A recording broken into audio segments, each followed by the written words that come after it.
Good evening, everyone. Welcome to this beautiful, lovely live stream on the 14th of July. I'm Mod and I'm joined by Mod NicePants. Say hi. Hello. How you doing? There we go.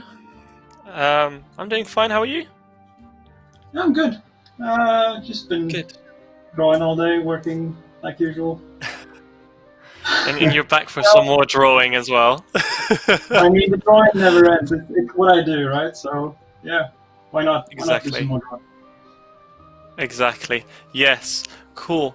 So the plan for today is we are going to draw something cool, which is a little bit related to desperate times and desperate measures, and we're going to need the help of all of you, and that is we need to know what character we would like to draw. So whether we should draw Karapak, Thok, or Karos, and we did prepare a straw poll. Let's hope that's going to get posted in the chat, or alternatively I will just spam it. I should be able to spam that as well. There you go. Click that, make a vote, and then we'll figure out what we are posting in a second. It's very important that you pronounce Thok the right way, otherwise it sounds wrong. It's a true skill to pronounce it the right way, and I'm probably not going to say it that many more times because I will probably mess it up as well in that case.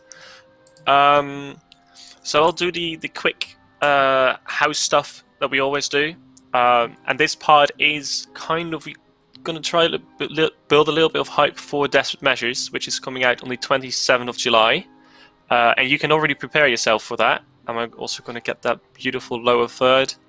There it is! New quest begins on July 27th. Desperate Measures. Make sure you've got decent combat. Level 75 should be more than enough. It's a requirement.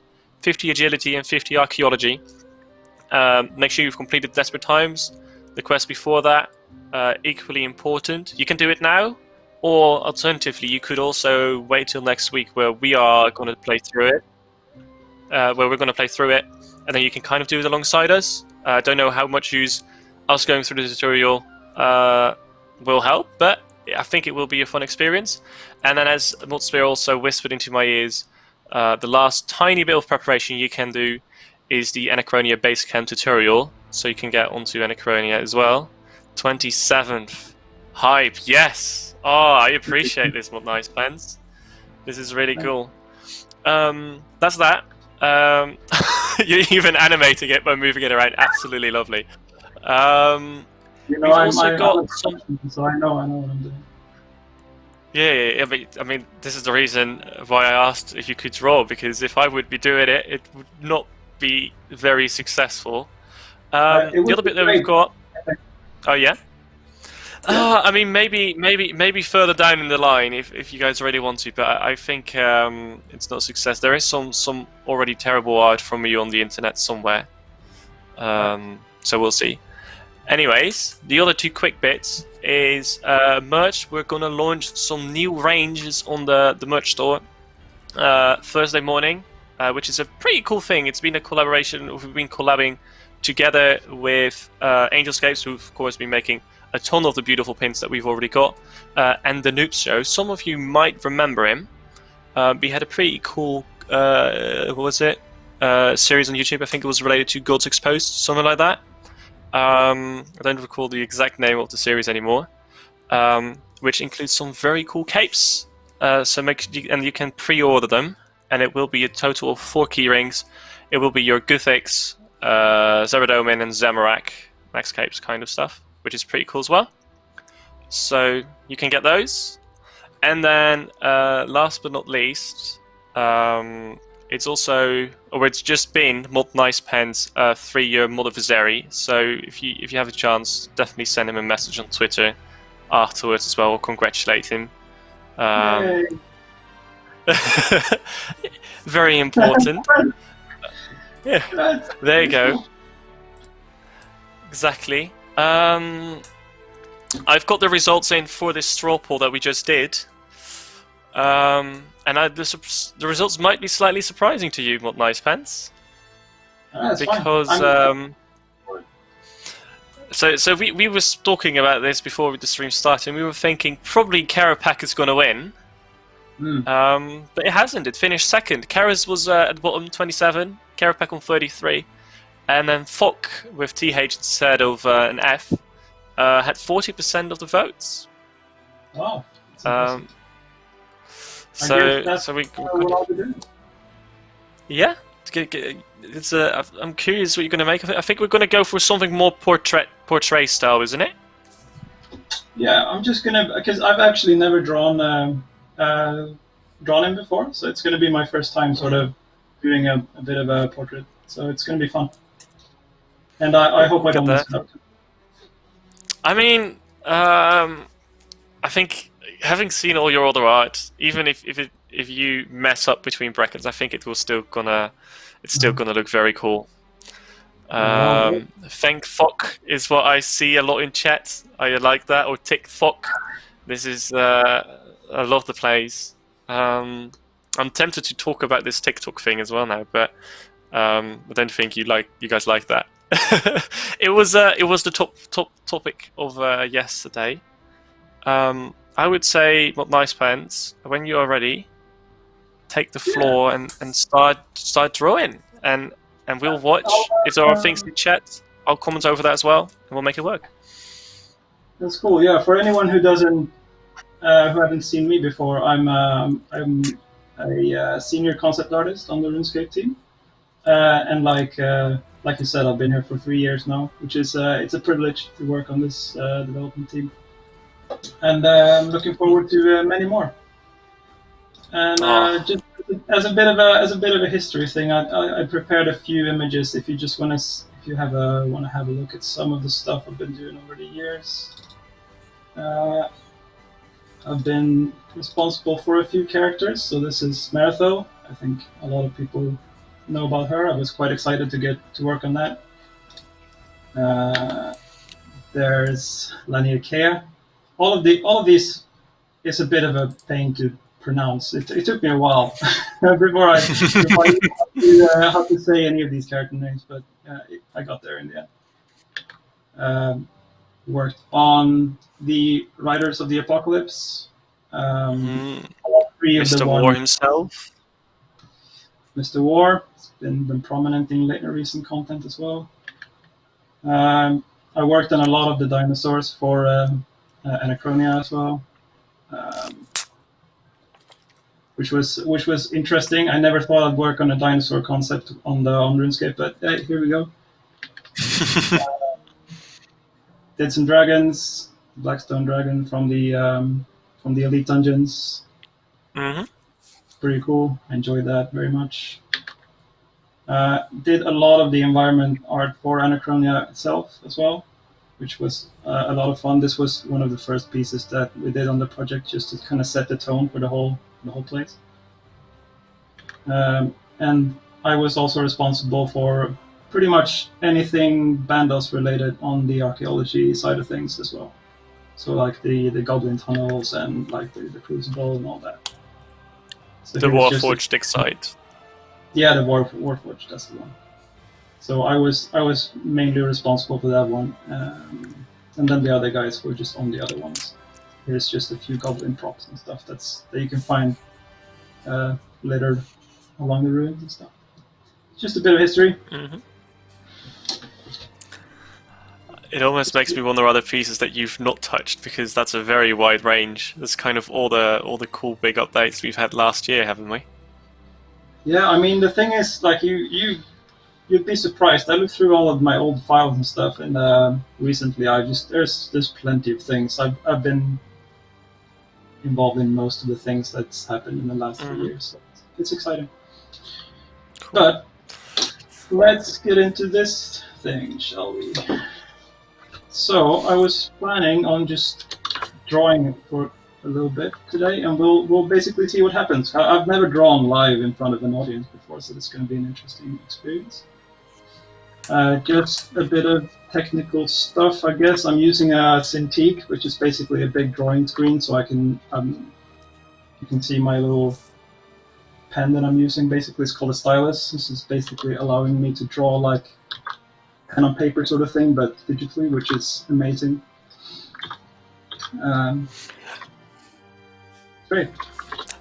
Does it also do like the pressure and increase the thickness of the sliders in that case? Yeah, it does the pressure stuff as well, so you can sort of adjust it. It has like I think, yeah, it has several thousands of like different levels of pressure sensitivity as well. So it's quite a good piece of equipment. Thousands? That's a lot. Yeah, I think it's between 5 and 8K or something like that. Okay. Cool. Right, let's see if I can start getting Thok happening here. What? This you start working on a sketch. Slow-paced sort of thing, and I'm going to be showing you guys how I usually do things when I do concept art, and it's just going to be just a chill sort of. You can kind of follow along and just see how I do things, and hopefully we can have a good drawing at the end of this. So now you're kind of sketching it out. What are the quick rules you tend to follow, or like what are the big things to keep an eye out for? So what I'm looking at now, like obviously I had to pick one of the most difficult subjects, which is like drawing a human, right? But who doesn't like a challenge?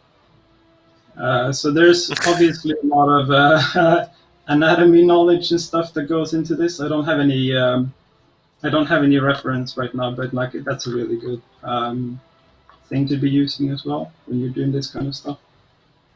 Always use reference whenever possible, because you can't keep it all in your head. Even if you're a professional in the industry, you just can't be expected to just know how every plant and every sort of body type and everything, kind of every little mechanical bit in a tractor works. So there's always a lot of Googling happening, or just go out and find reference on your own as well. So basically right now I'm just scribbling, just trying to find the shapes a little bit of the character and stuff. So we'll see how it goes.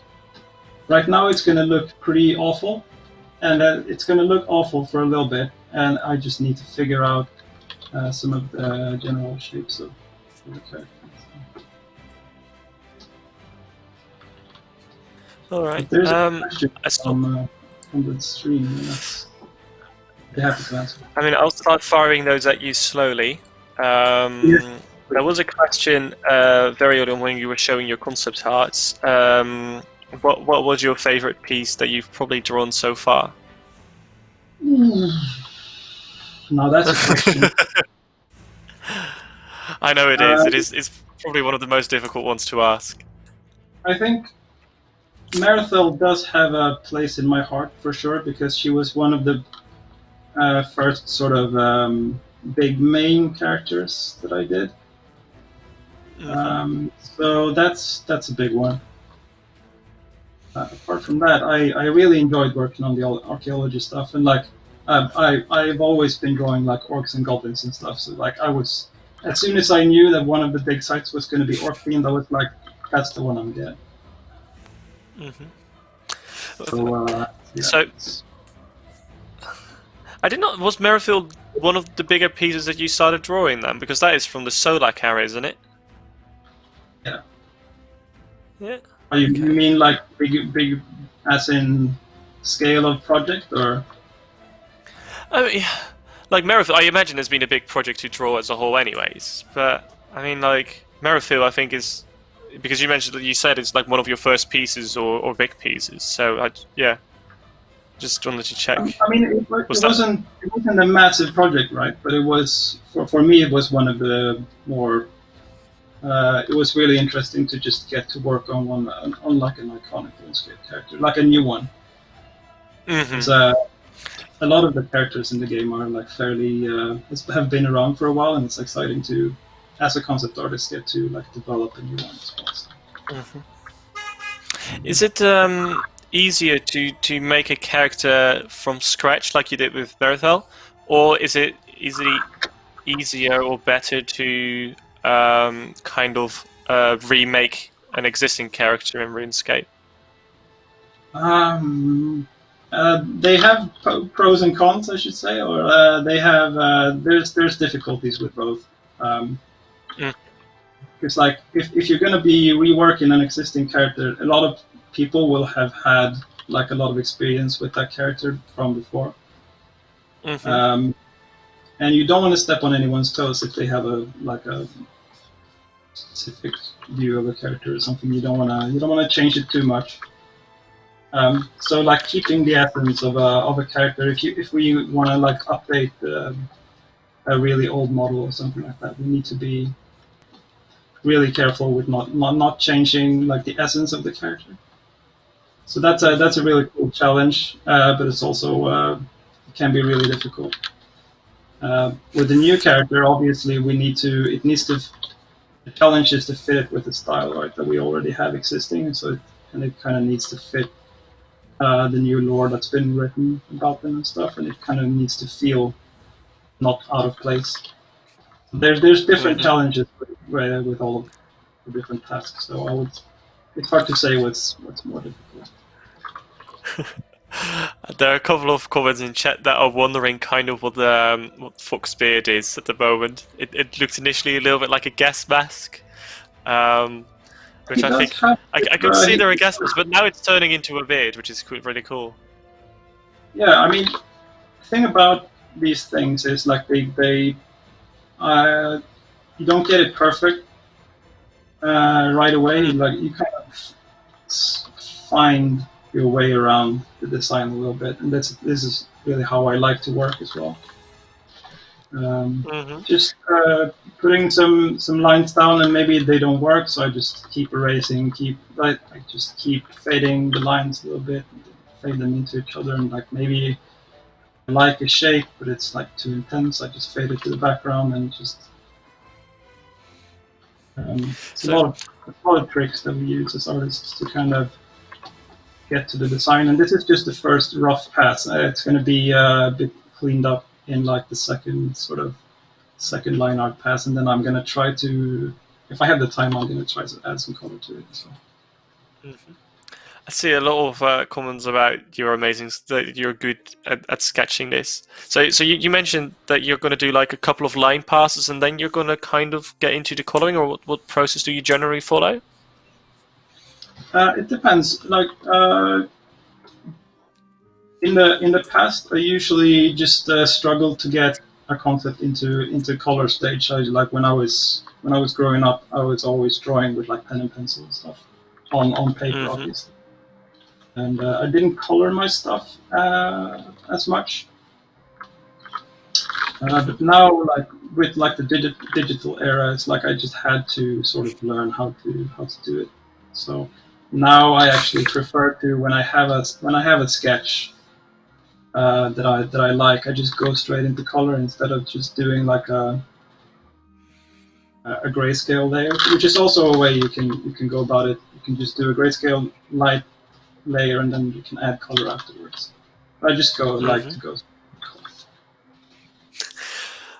I mean, you did it very quickly, but I liked how you just dragged out Thok's nose a little bit, and then just dragged down the beard as well. How quick and fast you do that. You just don't even mention it. I think it's really cool. Yeah, it's just one of those things. Like when you look at a design for a little bit, and then it's like, oh, it feels like his nose should be a bit bigger, and that's. Something like it's really easy to make those changes in this early sketch as well, because you don't spend a whole lot of time just kind of. So what I could be doing is just going in like this and just detailing the eye and just making all these little wrinkles and stuff. But then the art director might come in and say, hey, he needs an eye patch, and then it's like, oh, I just spent a day drawing the eyes. It's like you need to be kind of flexible as a concept artist to change all the time. You can't be too precious about anything. So you kind of get into the habit of just doing loose sketches until people sort of agree on the direction. Okay. I see a couple of people in chat asking if I can draw Thok in paint at the same time. I would be very tempted to say yes, but I do think that will reduce the quality of me being able to read chat and let you guys and communicate all the questions and things you guys have. So let me know what you guys want. I'm willing to give it a go, but that will probably mean that we will reduce the amount of chat as I need to focus on something as well. But you would only see a final piece in my instance because we are going to look at the master and the expert in this field who can actually draw. Master is a strong word, but yeah. Compared to me, you are definitely a master. But yeah, this was a question that got asked a little bit earlier. But you've got this amazing drawing pad kind of thing. Mm-hmm. I imagine that was quite difficult to get home because of the lockdown. Yeah, it's like this screen is, what is it, like 20, wait, how much is that? It's like 20, 30 kilos, something like that, 30, maybe 30 kilos. It's about, Jeez. what is it, 50 pounds or something, so it's quite heavy. Mm-hmm. But yeah, I had a friendly colleague, I asked him for a ride and we kind of brought it home in my car so I could keep working on it. There's like obviously smaller versions as well. You can have when I started out drawing, I didn't use like a big expensive screen like this. I used like a smaller screen that you can. You didn't actually draw on a screen. You draw on a little pad on the desk, and you kind of see the changes happen on the screen. But this is just drawing directly on it, which is, in my opinion, when I got used to it, I was like, no, I can't. I can't not. Can you live without now, or would you not want to? Yeah, no, I'm stuck. I'm stuck with it now. It does cost a bit though. So it's a bit of an investment. It's more of a thing if you're actually going to do it for a living, I think. Mm-hmm. Is it a little bit like if you ever make the switch from one computer scene to a second computer screen, that you kind of never want to go back from two computer screens back to one?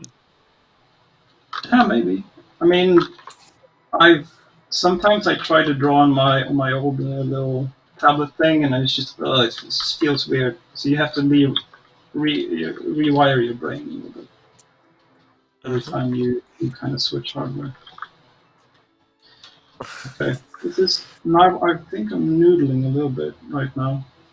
Basically, like I'm not really adding much, which sort of means that I'm getting to a point where I'm probably gonna stop doing this sort of loose sketch and kind of go into a more refined pass, I think. Mm-hmm. And what's the difference between this next phase or this final pass? Then is it just touching small bits up? The next pass is basically because I want to add. I like doing like quite a refined sort of line sketch, and basically what that means is because a lot of artists on the team use more of a how should I explain it? More of a painterly sort of style. They go in with like colors right away and they block out some shapes like this if they want to do folds in the cloth. Just go in and do this and just they can see like the image in their head somehow and like before they start and just go into it. But I need a bit more of a constructed sort of approach to it. Mm-hmm. I like to go in with lines and I can sort of change the proportions of stuff. I can take this whole layer of lines and kind of warp it a little bit. Or if I feel his face is a bit strange, maybe pull the chin out a little bit just to exaggerate the shapes a bit. Mm-hmm. If you're talking about shapes, the saturation and the shapes and like exaggerating a little bit, is that something you tend to purposely do in like the concept art you draw to convey the message better or the image, or do you try to make it as realistic as possible? I mean, we have a style for RuneScape where that's always being developed, right? I should probably speak a little bit about what I just did here. So basically, I took this really rough layer that I have here, and I reduced it down to like a less sort of opaque. So it's basically like an underlying sketch now that I can use as a reference for myself because it's really tricky to go into like a very detailed sort of sketch without having any reference underneath. So this is going to act as reference from now on, so I can sort of go in and do a more detailed sketch on top of this. Okay. So but yeah, what was I talking about? I was you were talking. So I was asking, do you purposely make the concept art be very expressive and over extricate the features of it, or do you try to make it as realistic as possible? Oh yeah. So we like by like the style that we have in the game. It's like we try to exaggerate a lot of the shapes and stuff. We have some guidelines for how to do that as well, so to make sure that everyone does it the same way, roughly. Just because we want like a consistent sort of visual across the game, so that everyone doesn't just do the same, their own thing. The same goes for 3D as well. Like we have guidelines for how we make things from a more technical standpoint as well, so to make sure that everyone just knows what they're doing essentially, which is a very efficient way of doing it. Okay. Cool. Let me address something in chat because it has just gone live as well. I saw a couple of people already asking about the umbral chests. So the Twitch live drop has gone live, I think, a couple of minutes ago. So if you've got your account linked with Twitch, then you should now be able to redeem 4 umbral chests, which, to my knowledge, have a guaranteed purple prize, which is quite cool. And you can find out more about that using exclamation mark prime. Yes, they are guaranteed with a super rare prize inside. And then if you click on that link that just got shared after I'm Rubik said exclamation mark prime, you get taken to the page where you can redeem that. So make sure to do that. And please let me know your outcome or what you got out of those the guaranteed rare prizes as well. Each time you get a 200 mil, please share like a mil with me. I can always use a bit more cash. But if you want to spend it on archaeology materials or in the preparation for desperate measures, please do that as well. What were you going to say, Mod NicePants? It doesn't, right? It doesn't need more shiny. That's true. Yeah, cool. So we've got that one. Another question, which I saw in chat. There were 2 questions. One was from USS Happy How, and the other one was from Incarnate 555, which were very similar. One was specifically addressed at you, and the other one was addressed at us, both of us. What is your favorite color, and what is your favorite color scheme or pair of colors? Would you like to start? A pair of colors. Was that the question? Yes. What's my favorite color combination? What's your favorite color, and then your favorite color combination? Yeah. Oof. It depends, right? I mean, I am a bit guilty of liking. I like to use pink, to be honest. It's like pink spell effects. It's like I don't know what it is. It's just a bit unconventional, I know. But yeah, I just find it very satisfying. And like on top of that, I like the combination of purple and pink as well. Just okay. Concept art that has that sort of aesthetic. It's just pleasing. I don't know. But sometimes, like when you think about a fantasy game, like you use like, oh, it's like green and brown, because like that's a lot of fantasy games just has a lot of greens and browns in it. So it's like the blues and the cyans and stuff. It just breaks that a little bit. Maybe that's why I like it so much. Yeah. I mean, there's pink. I like the. I mean, I don't know what the color for it is, but like there's this mix of like purple and pink, which I think is quite a nice color. I don't know. I don't know if it has a name. And then slightly more towards the blue. I think it's pretty cool as a color. Yeah, probably magenta is probably a good way to describe it. I think I think it's one of those colors that kind of match with everything quite well. Yeah. Lavender is probably also a good way to describe it. But there is also something inside me that I kind of like orange, and that's not just because it is the national color of all the Dutch people or something, even though that probably what a lot of you like. But I like how vibrant it is, and like I read into the science of colors and things ages ago, and it's like apparently orange is like a very active color, and it will activate people to do things. Whereas like dark blue is more so for privacy, and red signals like either love or like careful, danger, those kinds of things. And that's the stuff that I find quite interesting behind colors in that case. Yeah, it also plays a big part in actually like the process for when we draw things as well, because like there's obviously this color theory behind it, and like it evokes different emotions. So you need to be careful not to have a color that kind of represents an emotion that's not conveyed by your subject matter as well. So there's ways to break it as well, which is also as fun. Is there something? Do you take those colors and what the meanings are of those colors into designs with you as well? Out of curiosity. Yeah, all the time. We always consider what kind of color we're using for like each sort of specific purpose. Like if it makes a design stronger by like sticking to the formula, if you will,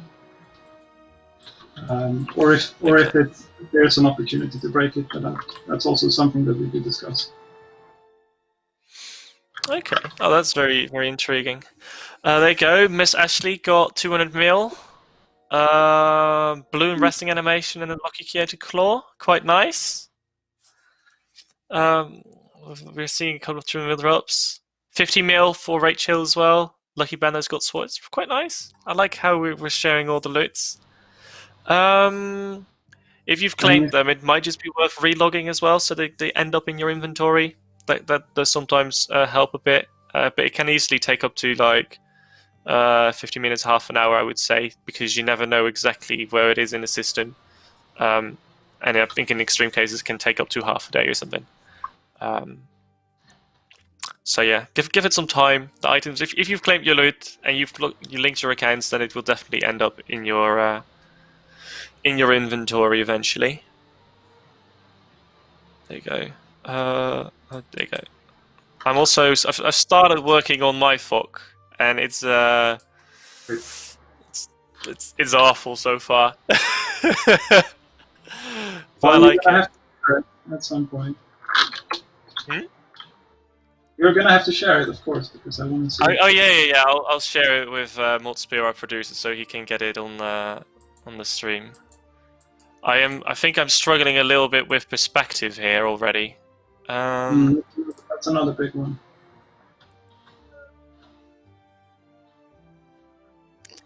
Yeah. I'll take anatomy and all that good stuff. It's just all things that, like, even if you're like the top level sort of artist or whatever. Not that I am or anything like that, but like even those people, they practice their anatomy and their perspectives and stuff all the time. And you gotta keep it fresh. So it's just you gotta just never stop practicing. Oh yes, I'm happy with the face I got right now. Oh, this is somewhere. I'll send a. Modspear was already like, you need to send send them in advance. I'll send when I finish my regular draft. I'll try and ping something over.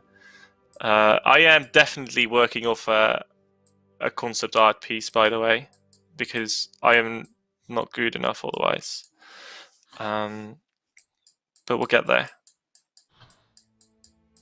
Something you might have noticed me doing just now was flip the image, which is super important, because when you flip the image, your brain has to kind of adjust itself to like all the stuff that you've been doing, and you might find some mistakes that you've been doing. I think the old masters actually, like when they did like the big oil paintings and stuff, they looked at the picture through a mirror just to make sure that Yeah, just to make sure that, because you get a completely different view of your image when you flip it. Okay. And like, there's always like, at least for me, I always have issues where like, oh, the eyes are in the wrong spot, and because your brain adjusts itself to where it is on the screen. So it's really helpful to kind of every now and then, just what I'm doing here right now, just zooming out every now and then and zooming back in, just to refresh your brain, and also sort of just I have a hotkey for just flipping like this, which is kind of helpful. Okay. Is it? Will you keep flipping it till you're happy on both sides? Kind of. Is that like, if it looks nice on both sides, does that signify to you like, oh, it's good enough to continue further then? Yeah, it's like, okay, it doesn't look awful in any of them, then it's like, okay, then it's fine to proceed. But it's always nice to kind of double check yourself, because your brain will sort of deceive you sometimes. I can imagine so. It's I love learning about that as a trick as well. That's not something I was aware of. That is something you kind of have to take into account. It's something I don't do enough as well, because you can get into the habit of just you just keep drawing on it, and then you kind of forget yourself, and then 3 hours has gone by, and then and then you flip it, and then it's like, oh my god, what have I been doing for these last couple of hours? Okay. Cool. Someone, who was it? I saw the name. Bredis asked, how long will this stream be? But we'll kind of we want to finish at least this piece, or like make it look like it's nice and presentable, so we can tweet it out. And that's kind of probably where we'll call the day, unless it takes us very long. Then we might call it a bit short. But we are okay with the live stream lasting a little bit longer. So that's kind of that, which is quite nice. Yeah, I'll try and take it to. I'll probably take it to color soon. I think this sketch is sort of, it's getting there. You can kind of tell where I'm going with it, which is probably like a good time to sort of take it to color. I'm kind of getting a little bit of like Thor or Zeus vibes from it as well. Like I'm getting impressions of like a god. Of course, that is how Thok thinks about himself as well. But like, yeah, it might just be me being a Swede. I just have it in me, I suppose. It's just North kind of thing. Is that what causes that, you think? Maybe it's just some kind of I just want to draw Viking stuff all the time. Maybe that's the thing. Maybe I'm secretly I was secretly hoping for this. Basically, what I did here is I created a layer underneath my my line art. So basically, I have the rough sketch here on one layer, and then on the layer on top of that, I have the refined sketch. And underneath both of those, I created a new layer and made a selection basically with like a special selection tool, and then you can fill that in with a color. And that's what I did here. So I just basically drew a rough sort of line around the character and kind of just filling it in. So I have a bit of what do you call that in English? It's like just a framework, I guess. Yeah, I guess that works. So a trick that you can do in Photoshop, because a lot of the early stuff I did, like I got super muddy edges on my concepts, which looks, it can be a desirable look, but like sometimes you want these really hard edges like this. And this is a way to achieve that. And basically what you can then do, you can do another layer, and you can clip that to the underlying layer. So now you can only paint within this mask that I've created. So if I create like a yellow line here, and I start it up here in the corner, and I just drag it across, now I can only draw within this. So that the edges will always be super sharp, even if I go in with an airbrush and paint them in yellow for some reason. Is it like it's a selection bit, kind of? Yeah, exactly. Does it work a bit like that? yeah, it's really nice. So now I can just go in with an airbrush and kind of figure out his color palette sort of within the mask without risking kind of muddying the background if I had one. Mm-hmm. So yeah, now I'm just starting to rough in the color palette, which is like established already.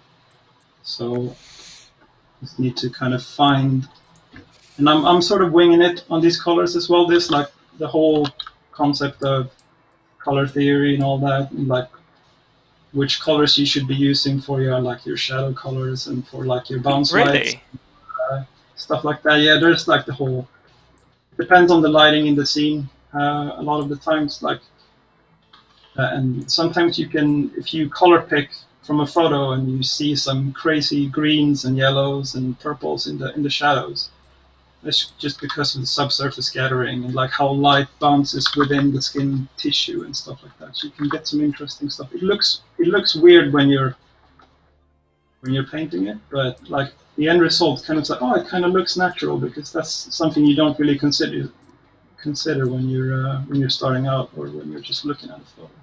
You're like, oh, skin, that's like has this sort of beige color, but there's a lot more complexity to it.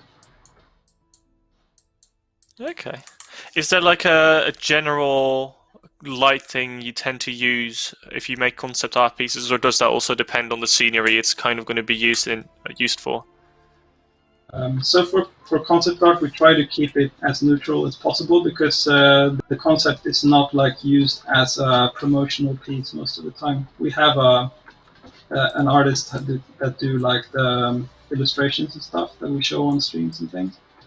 So that's another profession. Mm-hmm. Like for a concept artist, we just want to convey the design, which is then going to be used for the 3D model, and they want the lighting to be like not existent as much as possible, because they want to basically color pick our concepts for like the texture maps and stuff. Okay. So if we can keep it as simple as possible in terms of lighting, that's usually what we go for. As long as it's readable. It's generally what you then try. Yeah, because like the things that we do is it's never the end result, right? So we just work on the concept until it's good enough to send off to the 3D artist, and then they take it over and put their spin on it, basically. And then we obviously send that off to the illustrator as well to do like the promo and stuff. So it needs to be a banner or something. I'll send over my line draft of my Thok version, and we'll see where it gets. I don't think this is gonna win any beauty points, but hey, we'll get there. Style points. I send you. Yeah, that's my reference material. So sorry, Mod Spirit asked if I send him a link to the wiki. Yes, that is the reference material that I used. But have my beautiful line art as well, Mod Spirit, our producer. There you go. Yeah, I can't wait. I would like to be judged, and I could use some pro tips if that makes sense. Well, first of all, I'm assuming you use the mouse, right, to draw it. So can you say that again, Mod NicePants? I assume you use the mouse to draw it, right? Yes, I've used the mouse. I'm not a professional by any means. Well, I started out using it as well back in the day. Well, I imagine it's much easier though to draw with a pen. I imagine it's much easier to draw with a pen. Oh, the mouse, you can't draw with a mouse if you wanna do it on a computer. It's just not possible. But I did when like back in the olden days when like drawing tablets and digital art and all that kind of stuff wasn't a thing. Then yeah, I started drawing with a mouse using MS Paint. Okay, there's your answer, by the way, Pekami in chat. Can I just say, I find it surprising how much character the colors that you're adding to the art now give it. It's it just comes to life now, which is really impressive. Yeah, you just have to have patience with like the sort of. Some people think like the line art pass is a bit tedious, and it's not the most interesting thing to look at for a while. But then it gives you a really nice base to work from, and like now it's really easy for me to sort of see where the distinctions between like where the beard ends and stuff like that. So if you do your like due diligence, then you make it easier for yourself like down the line, compared to like if you did a really scribbly sketch as a start. And it also helps the 3D guys as well if you have a clear sort of line art sketch, because they can easily distinguish which pieces go together and like in what way they function. And that's all there is to it, right? We need to provide something that they can work from, and that's the important part about being a concept artist. It's just being a useful asset to the team, essentially, rather than creating something beautiful for your portfolio.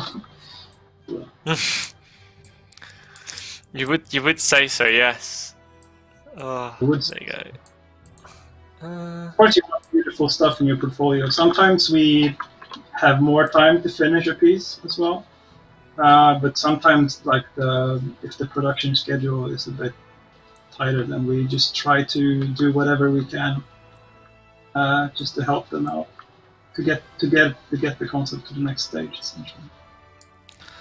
All right. I heard that my pieces of art are ready to be shown. Would you like to have a look at them? I need to glance over and see what's going to take place. Look at this beauty. I will tell you that. Oh yeah, that's me, definitely. That's the concept art I used. So you see the Drew skill from Mod NicePants on the right so far. Then you see the concept art on the left. Which is this a concept art that you drew as well? No, it wasn't you who made this. That was my boss. Yes. But then, if you now swap it out with my art, I imagine you've prepped that as well. Mod Spear. There you go. Look at that. What a beast. Dude. Pretty good. I was pretty pleased. Yeah. I was pretty pleased with the torso, or the bottom, like from the pants down. He has nice pants, I would say. But then the higher up we get, I feel like we're getting out of proportion. And then the right arm is the worst. What happens is you ran out of space for the legs. You're like, oh god. And then the first thing I drew were the legs, actually. I started with the legs, so no, I actually had more than enough space. But I was like, the legs look kind of alright to me. It's highly unconventional to start with the legs, by the way. Because usually you want to start with the face to get like the personality and kind of work yourself away from that. But starting with the legs, that takes guts. I mean, what do I say? I think this is the Dutch method. I think that's a lie. Okay, well, I learned something. I did not know you usually start with like the head or like with the bits that give them character. Yeah, no, it's. But yeah, all right. Quite common.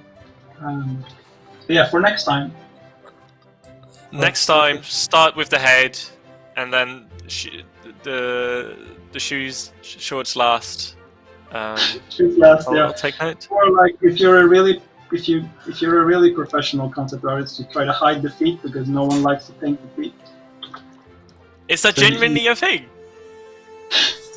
Some people really hate painting the feet because they can ruin like they can be super difficult to draw. Like some people, like myself included, struggle a lot with like drawing feet and hands.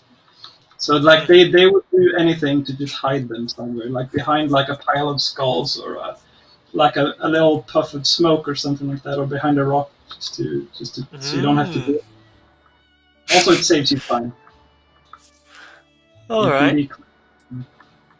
I already see. I just got a message from Mod Niku that both our work in progress drawings are already on the RuneScape Twitter as well. And I'm not winning by the looks of it, which is a bit of a shame. But I like it. It's all right. It's all right. I mean, I'll try and color it in. Even though you're almost finished, I'll try and give it some quick paint. I'll try and fix up the feet a bit, and we have something beautiful as well, I think. Are you going to do another layer of coloring, or is this tend to be like the final layer of colors then? Because you had like 2 stages of line art as well. I'm gonna actually be doing something with the background a little bit. I'm gonna do. I don't know how much more time I have with this. Take your time, I would say. I'm gonna try to sort of. I'm not rushed. I'm gonna try to wrap it up soonish. Okay. I have a few little tricks to kind of bring it to a quick finish. If we let's say I need to bring this to an art director in like 20 minutes. I'll just give you the sort of presentable finish to it. Okay. So basically, what I'm doing right now is just because the background was quite intense and it's like quite bright, and he has a lot of bright colors on him as well. So like if you look at it from a thumbnail, he kind of gets lost a little bit. And I'm gonna try to make sure that he is like the primary read. Okay. So I'll try and do some adjustment layers real quick, and then that's probably gonna be it. And I would say, if I was working on a new character for the game like this, I wouldn't take it much further than this for like the first pass, anyways. Oh, really? This is more than enough to sort of sell the idea of a new character. If you can sort of, and then along with that, you would kind of maybe write something up for like a pitch or something. Then yeah.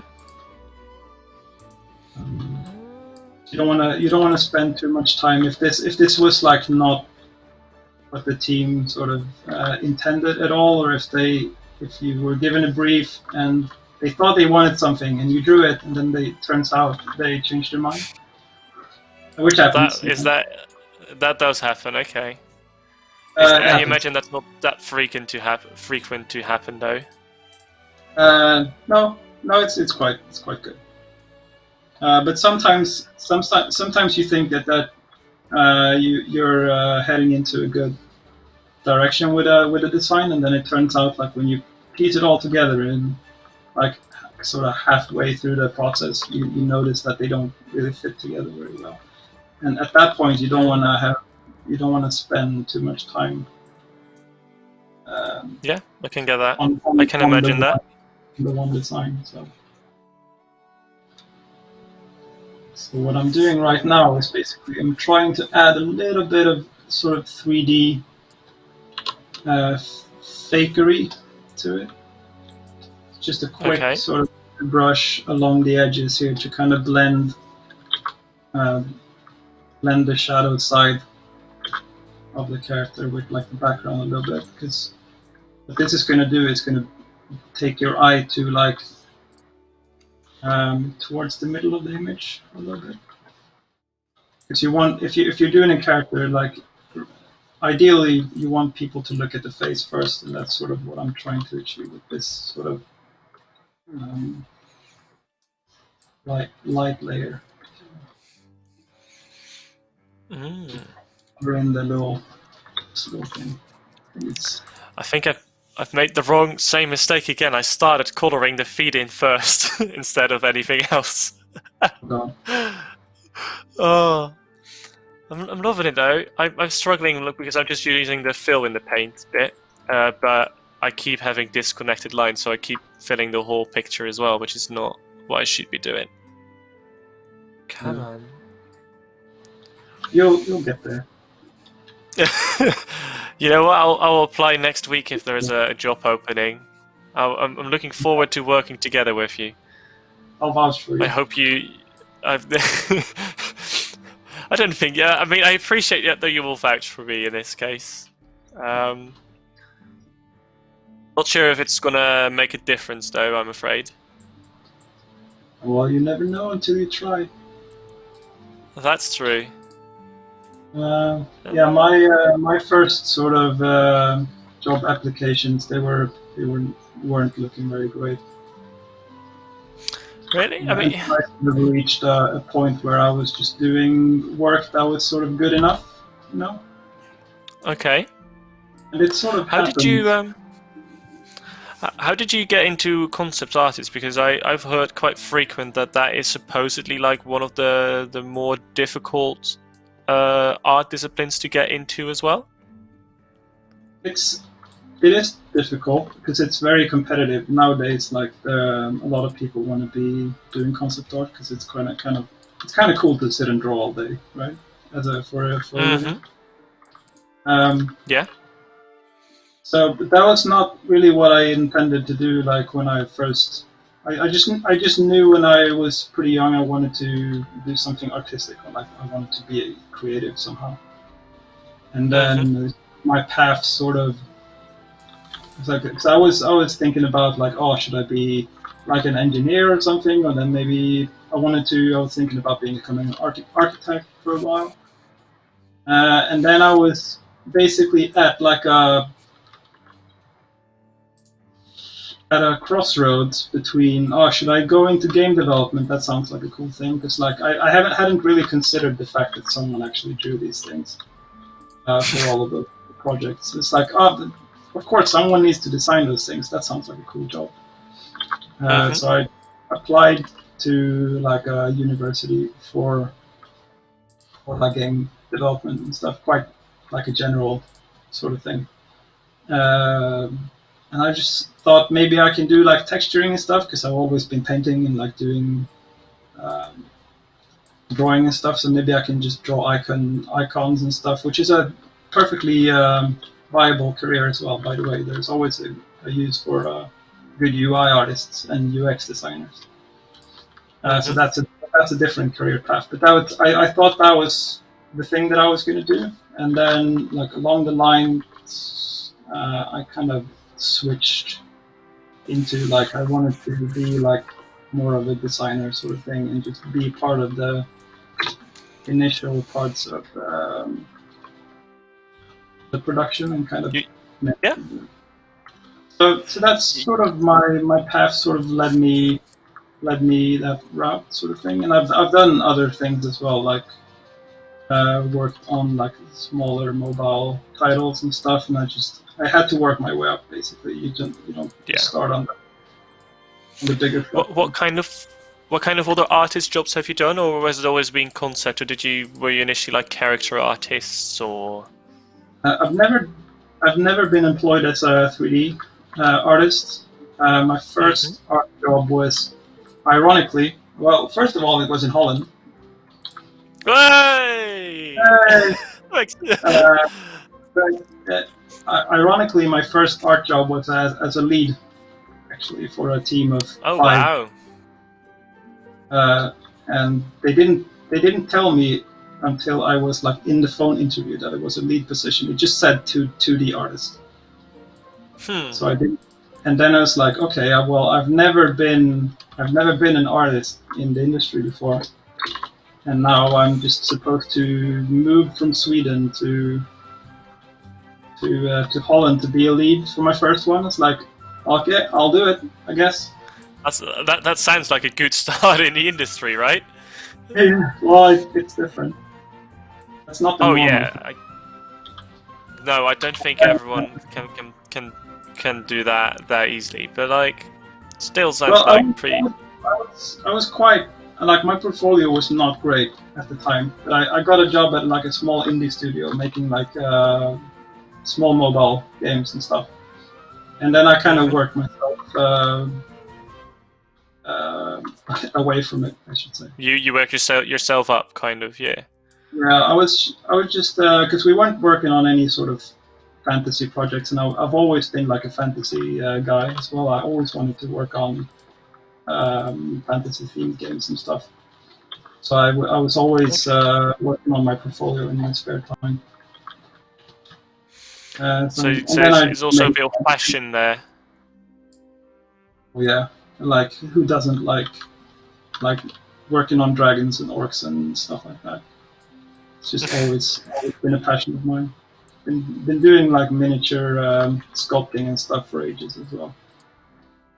Mm-hmm. So anything creative sort of helps. I've had a lot of help from doing the miniatures and stuff as well. Like when you learn like the forms of things, it's like you get a sense of 3D doing painting models without really paying attention to it, because I was never intending to do that for a living or anything. It was just a hobby, and it kind of turned out to be useful. It spiraled out of control. Yeah, a little bit. You could say, or yeah, it was a hobby that turned into a profession slowly. I just kind of found my way to Jagex. Sort of, it just happened. That's pretty cool. So I see you're doing a couple of tricks with lighting now. Are there like a couple of quick things to keep in mind when you're doing the lighting stuff here as well, or is it? So basically, what I try to do is I try to pick when I go into doing this lighting pass, I try to decide the direction of light. So basically, I have in my head I have an imaginary light source, like do a little arrow here, coming from the front, kind of thing. Yeah.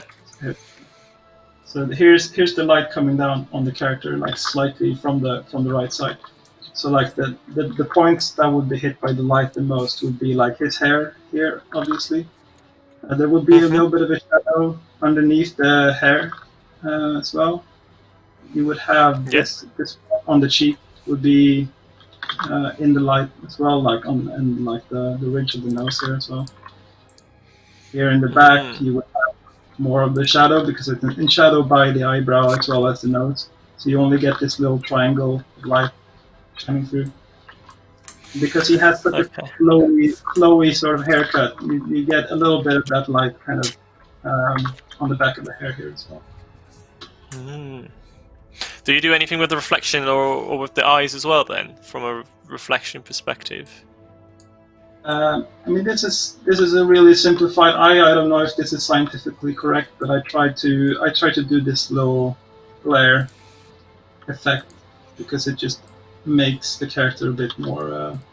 It adds personality to just give the eyes a little bit more treatment, I suppose. Something I see a lot of people do when they start out. It's like do the eye white.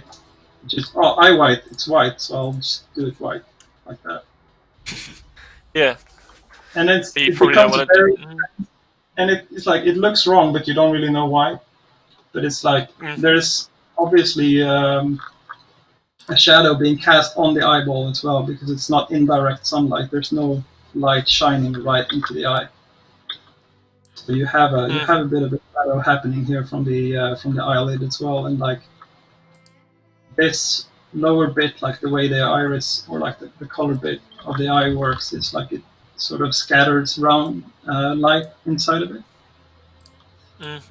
So you would get a little bit of this sort of bright spot down here as well, depending on where the light source is. I just find it so fascinating still, which I think is really cool. I could add just this. I'm just going to add a final little touch to this, and then I'm going to call it done, I think. Alright. That means I have to be quick now.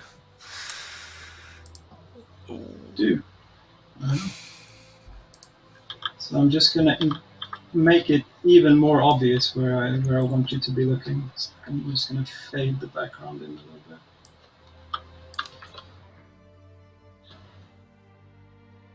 And I'm going to add sort of a little secondary light source, which can be quite effective. So you have the warm light coming from the front. Mm-hmm. And then I'm just going to add a cold light to kind of counteract that a little bit, coming from the back of the image. So if you imagine a light coming from back here, like an environmental light, it's more like the light from the sky or something like that, or like just a cold light source, like maybe like a moonlight or something. So what you do then is, since it's coming from the back, it can create like an interesting sort of rim light effect. It's one of those things that, if you know, it makes it more real, and it adds like these things, and these are these things that you would not really think of otherwise. Yeah, am I right? Yeah, I'm not sure if I would say that it's realistic, but it does add some volume really easily right at the end of a painting. Okay. It makes if you do it right. I'll see if I can pull it off. If you do it right, you get a little bit more of a 3D feel to it, because you can kind of see now that since I'm putting this rim light on the nose ridge, which means like it's poking out from the face a little bit, you know, because that's what nose is. And this kind of just accentuates those details that are kind of protruding a little bit more than the others. Let's see if I can do this real quick. And then you don't want to overdo it either. So I'm constantly going in with like an eraser and kind of erasing back some of it. Quite effective. It's this pouting, sort of grumpy lip happening in a sense.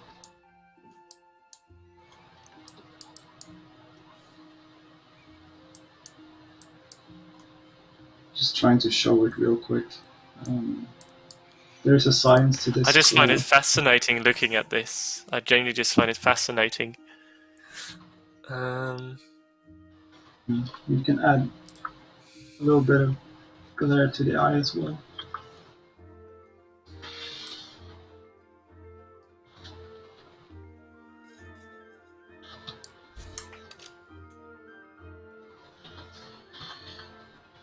Yeah, I mean, I would say that something like this, I could definitely show this to my art director, just to and then get like. And what kind of conversations would you then have about this? So it's like, is this the? We would probably look at like, because we have like a design brief for a project, right? It's like, oh, this is sort of the theme of the piece of content is going to be. Like, this is where it's going to be located. This is what you'll be doing, and then we kind of go over it and see like, does this fit the theme? Is there something we could have done to it to make it like, now that we see it, is this something we want to take further, or is there another direction we want to take it? Because usually we don't go with like the first thing we draw. It happens sometimes. But sometimes we need to do a few passes and like show the team a few options for a design, and then let them pick. Okay. Yeah, I mean, I think it's fascinating that you're able to draw something like that so quickly in general. Yeah. It's just fascinating. Like, people who are starting out freak out about needing to be quick, but I think it just comes with time. Yeah, I would like to think it's like that. A lot of the things we've been talking about is something you just learn. I still have a lot of things to learn about this kind of stuff, but I do think it's fascinating. Yeah. And like as you do it more, you'll obviously do it faster, and you do things kind of. Well, there are a lot of things must be natural for you now that you barely think of, which must be like taking quite a bit of time and effort for other people to get right. Yeah, and it was a lot of these. This could have taken me a week when I started out, right, and it would have been not nearly as good. Mm-hmm. You just if you would ask me to do like a photorealistic almost like a photo bash painting for like a sci-fi shooter, that would take me a lot longer because that's really not what I do. Yeah, and I can absolutely imagine that being the case. It's a very different thought process that goes into doing stuff like that, and different types of research as well. If you need to base it off of real world science stuff. With fantasy, you can get away with a lot of things. Yeah. So the Prisma already. Sorry, you go. I'm done jabbering. Okay. So the Prisma already asked us in chat, but where can we see more of your work? They would also like to see like the like a cool video of it, like the time lapses. I don't think you do that, but they can find a lot of your work elsewhere, can't they? They can on my ArtStation portfolio. I believe you have a. Yes, it is artstation.com/Thomas Carlson. Unami Pan put it in chat a couple of times, so to definitely have a look at that. I will. There's a lot of on there. As well as yeah. As well as some of my private stuff, like personal pieces as well. All right. Oh, there you go. At this point, I'm just I'm just noodling away. So it's basically finished at this point. Now I'm just what I could do is take it to a point where I don't need the construction lines anymore. I like it's sort of part of my style to keep some of the line work in there because I like it. But if you remove the line, it's very muddy at this point, right? Yeah, it feels very soft, like clay almost, if that makes sense. Yeah. And that's what like the construction lines kind of help you with that. And if I need to render it up to a point where I don't need the construction lines anymore, I'm going to need a couple more hours to get it to that point. And that might be time that I don't have, unfortunately, for production scheduling reasons and whatnot. So, yeah, I just try to get the result out as quickly as possible, and then if I have the time, I'll just finish it up and make like a presentable sort of portfolio piece out of it. So what are things you would still like to do to this art piece then? I mean, if I were to render it up, I was like, there's some anatomy issues that I can see. I would like to finish like because I find it enjoyable to like draw hair as well. So it's like, oh, I could spend another day just painting all of these little strands of. You don't want to paint all the strands of hair. You want to suggest like clumps of hair, because otherwise, it's something you do when you're. Something I did when I started out and drawing hair. I just did this. It's like I wanted to paint all the little strands of hair, and then it turns into a mess. But with time, I could have learned that like less is more. So you can. I've started to kind of bunch the strands of hair into sections, if you will, and it reads better from a distance. It's a stylistic choice as well. And it's something we do in the 3D model as well, because we don't have like unlimited fidelity. I like the comment that Multi-RS just put in chat. Mod NicePants has some impressive skills. Future content is in good hands. Which I think... Very much. The other thing that I find quite interesting is you said it has some anatomical flaws or issues. What is not anatomically correct in this instance? Because to me it looks kind of alright. Yeah, I mean there's stuff that I didn't really consider. Like, how does this lip connect to the beard? It's kind of unnatural, and like it's a bit stylized, obviously, because this is not exactly how he looks in the game. But I would need to figure out what's happening underneath. I can just hide the. That's the beauty of having an impressive beard. You can just hide your mistakes. I like how Charlie Montreal is like, well, it doesn't have arms, so therefore it's not anatomically correct. But yeah, no, it's interesting that you see these small little imperfections, though. Fair play. Now someone cut them off. There you go. He used to have arms, but now he doesn't. Oh, beautiful. Cool. Yeah. All right. You can PG. Can't have too much gore. There you go. Gore mod. All right. Shall I start writing up? I don't know if our producer Mod Spear, did you get my updated image? All right. Shall we do one final comparison of junior noob versus master person in this case? I'd like to think it's pretty decent, personally. Coloring made it a lot better. So if you are happy with this piece, then I suggest we go to the final comparison, and we can decide which is the better Thok. Look at that! I feel like colors did him a favor. Dude, it's much better. Really good. And I don't know if you noticed, but like the feet are now behind the rock as well. I learned. So you're using all of the tricks in the book now. I was like, okay, he's even standing on the phantom crack. Well. It's all in the details. He has some hairy legs as well. Yeah. I was like, it's too much plain of a color, so it's like I need to add a couple of lines. So it's like it's all right. Yeah. I will be honest though, if I would go to a store, I would definitely still buy yours over mine. Oh, I'm happy about that. What did you want to say about it? Audio, of course. So in its own way. Yeah. But then, like, if you to do anything in Paint, it's an achievement. So I applaud you.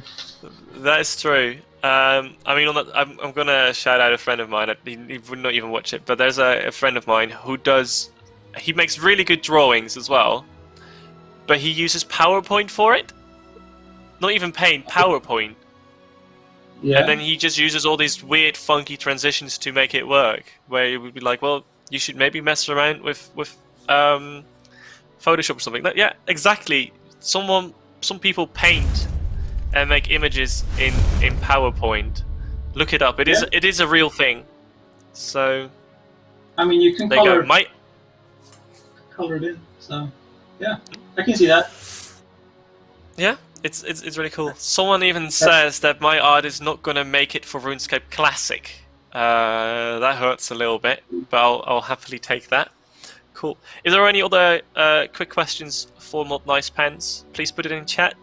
This is the beautiful, amazing legend Thok that is gonna feature in the next Desperate Measures quest. Do you sign your pieces as well?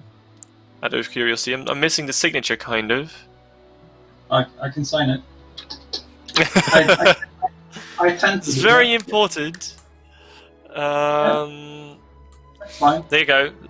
Then I'll do the informational piece, and then we will be able to look at this beautiful piece of Thok in the meantime. So we've got the merch, cool collab together with Angelscapes and the Noob Show. It's launching on Thursday morning, so get ready. You can get your pre-orders in. 4 key rings from Gothic Ceradome and Zamorak and the Max Capes, I believe. So they're pretty cool. And it is the limited edition pin set. There you go, you see them on the screen right now, which is from the Gods Exposed series, which is pretty cool. Then we've got Twitch Prime, the 4th drop has now gone live, so get yourself 4 beautiful Umbral chests. Quite a few people in chat already had themselves 200 mil out of as well, and other lucky items, which is pretty cool. Then on Thursday, we are back with tutorials, which is pretty cool. And then next week on Tuesday, we're going to continue talking about desperate times and desperate measures a little bit, or we're going to continue building a little bit of hype for desperate measures, and we'll do a playthrough. It's going to be a 2-hour long stream. So we're going to start an hour early. We're going to start at 3 p.m. game time. And Mod Raven will be joining me, and we'll go through Desperate Times as a quest. So expect a lot of cool jokes, potentially a little bit of voice acting from Mod Raven. But that will be very cool on Tuesday, so mark that in your agenda. And then I think that was everything. Was there a quick question from chat? No. Mod Raven will not be coming as Granny or something, but knowing Mod Raven, he likes to put up voices and say text out loud. So I imagine that will be really cool. Thank you for signing that as well. I imagine we'll share a final picture of it somewhere as well, if that's alright, Mod NicePants. Yeah, which we would love to get. If I spend some more time on it, or if I just leave it like this, I'll see if I can find some time for it. I mean, in my opinion, but then again, I'm not the expert, I'm just a noob, as we all saw. It is already more than perfect. More than perfect. So, I'll take it. So take that. Yes, it's more than perfect to go out on social media. A couple of people asking for love letters to be handed out. Yes, I will go in game, because we kind of forgot to do that last week or last Thursday when I also kind of wanted to do it. So let's do. What's your favorite RuneScape world? Do you have one?